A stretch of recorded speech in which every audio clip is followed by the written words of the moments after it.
Bono, je suis sûr que vous ne saviez pas que vous aviez un combat commun avec le président de la République, qui était celui de l'augmentation des salaires.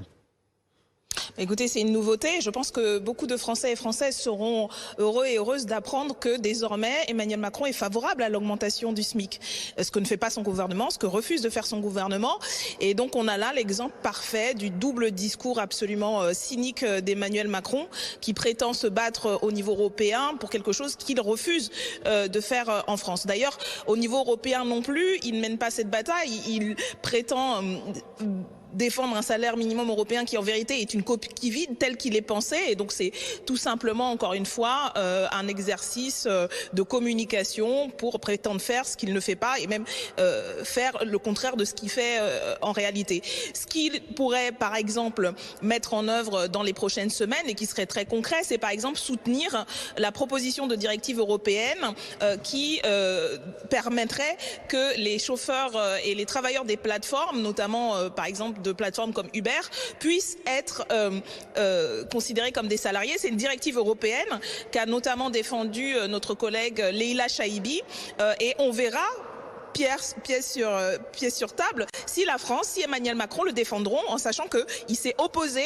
pendant tous les mois où cela a été discuté et défendu, il s'est opposé à cela, puisqu'il voulait aller dans le sens des plateformes Uber. Et donc là, on a un exemple concret, au-delà des formules et autres propos imaginaires sur le salaire européen. On a là un exemple concret qu'on verra ou pas si Emmanuel Macron va jusqu'au bout et défend ce que propose la Commission par ailleurs, c'est-à-dire la présomption de salariat pour les travailleurs des plateformes. Voilà un exemple, et je crois qu'on verra bien si il est conséquent par rapport à ce qu'il prétend être.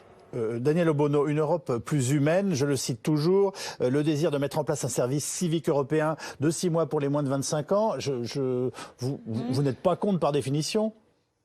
Ah non, mais écoutez, moi, je pourrais signer beaucoup de choses qu'a dit Emmanuel Macron, mais en vérité, je ne le ferai pas parce que ce qu'il a présenté là, c'est son programme de campagne. C'est-à-dire, il instrumentalise la présidence du Conseil de l'Union européenne pour se poser en champion de l'Europe avec plein de belles idées, plein de belles formules et phrases qui sont contredites par son bilan en matière sociale, son bilan en matière climatique, et qui sont contredites, y compris par les orientations qu'il défend et que la France a défendues, qui sont pour beaucoup régressives, qui vont à l'encontre de ce qu'il faudrait faire. Je pense par exemple sur les questions de taxation, sur les questions de climat.